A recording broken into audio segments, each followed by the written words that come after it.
J Drone here, you already know, throwback time, 2900, Sky Viper, brushless motors. Let's go. We're gonna throw this up in the air. This was app enabled, but you know, your boy figured out you could fly it without the app.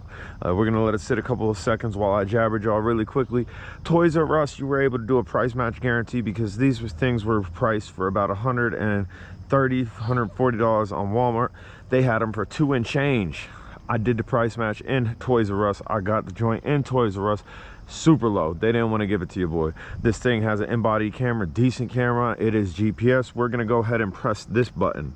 The thing's gonna shoot straight up, almost to the point where you think, oh man, I messed up. And that's why we're letting it sit a little bit that way. Hopefully the GPS grabs, because we don't have the attachment up top to hook the app to it. It was, again, app enabled with the app on it. It's extremely geofenced, but let's go ahead and see what happens.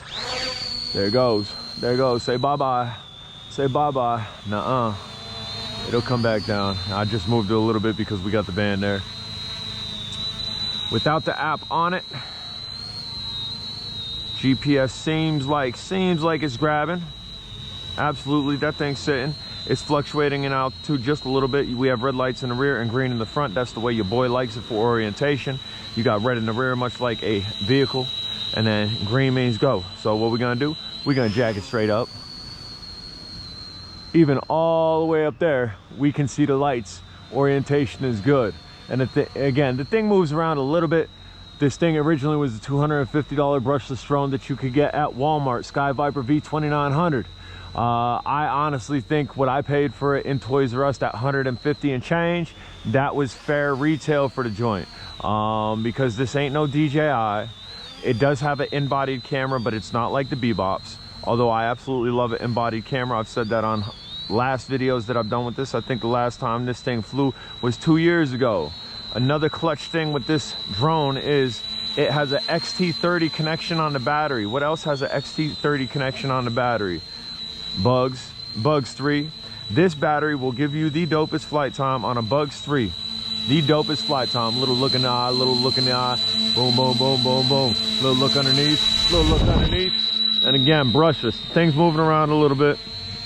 It is sitting pretty low to the ground. Obviously, the altimeter is fluctuating. That's the up and down that we're getting here. The altimeter is not on point. Maybe if it was hooked to the app, it would be. Maybe if we calibrated it when we hooked it up to the app, maybe it would be. But for the most part, it's sitting in space pretty good. It's not wandering too much. It is wandering a little bit. As you can see, it's going over there and it's going over here. But for the most part, it's grabbed. And again, we are near where the sun is setting. So the orientation lights on this are very nice. We'll just go ahead and do a little buzz by here. I'll go ahead and bring it back. Thing has a little bit of speed to it. You do have to remember the GPS is constantly enabled on this. So as you're flying, it might get a drag effect. You might get a little dragging effect, slightly, not super crazy. Some of the older drones that had GPS enabled on them were super heavy with that drag effect. Because again, the GPS wants to grab, it wants it to stay stable. And as I said, if you're running the app, this thing's going to be geofenced heavily.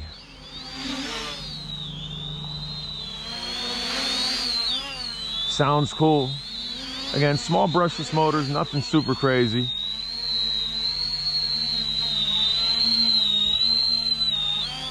I always like this drone, the Sky Viper. I can't remember the pro camera one. I can't remember the numbers on it. That was my go-to. It was like my second drone. It's actually what I learned to fly on in the snow, in the winter. I still have it. We could get that in there again. It was made out of Duraflex material. Very durable. That was gear-to-gear brush though. This thing definitely is brushless. We'll go ahead and shoot it straight up again for y'all. Excellent flight times. This thing's gonna see about a 20-minute flight time. Unsure about the old battery that's in it because it is an old battery, but I've pretty much maintained the battery. Last time this was in there, again, like I said, was about 2 years ago, but the battery's probably been used since because, again, Bugs 3 has an XT30 connection and a Bugs 3 will take this battery. Let's go ahead and shoot this straight up. Bam!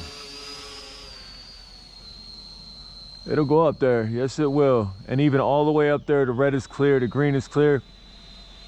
Sitting up there, it's still fluctuating and dancing around a little bit. You kind of have a mild orbit going on, but nothing crazy. It's not toilet bowling where it's all flopping all over the place. It is definitely orbiting. And that could just be because it needs to be calibrated. It's been sitting on a shelf for 2 years. It hasn't been calibrated. I don't have the app connected to it. This is just a fun fly for me. I woke up at 5 o'clock in the morning. I was in the gym. I unloaded that van. Then I went to the pool, did some underwater laps, then took a little snooze underneath the sun. What did I do after that? Then I played some basketball. Then after that, I loaded the van again.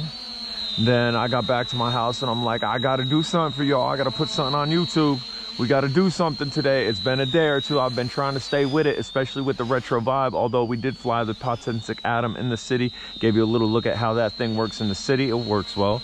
But I'm like, what could I fly? And I got lots of stuff I could fly. But then it's like, hold up, I like this joint. Sun's just about down. It's got little gumdrop glowies on the bottom. That's what it look like, little gumdrop glowies. And again, you got to fly your drones and condition your batteries through the years. Otherwise, when you go to fly them, your batteries is going to be garbage. I've showcased a couple drones where the batteries were not up to par, but they were acceptable, I guess you would say. And that's me conditioning. That's me constantly flying these things. That's me constantly charging the batteries. That's me maintaining all these. Like I got a little library catalog in my head.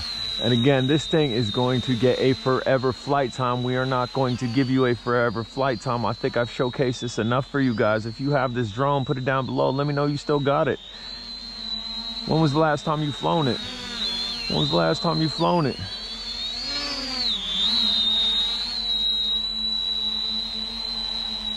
Love little gumdroppies. Yeah, and again, kind of just like the Bugs 3 as far as the lights go, although those were considerably brighter. I want to stabilize this over here, get it in for the camera before we drop it. In for the camera. In for the camera. Hold on, I'll get it. Come on now, I'll get it. Here we go. Come in for the camera, boy. I'm trying. You see that GPS grabbing? Boom. That's good enough for me. So what I'm gonna do, I'm going to press the land button. Boom. And it's gonna land hand-free. That was not the battery time. That was not the battery time at all. I don't know what time we are at right now. This thing probably fly double that, maybe even triple that, guys. I'm J-Drone, Sky Viper V2900. Did a price match guarantee way back ago, comparing it to Walmart and a Toys R Us. Got it super cheap. Camera on it's pretty decent. Takes an SD card, fixed body camera. There is no stabilization on it. Guys, hit that subscribe button. Who else is doing this?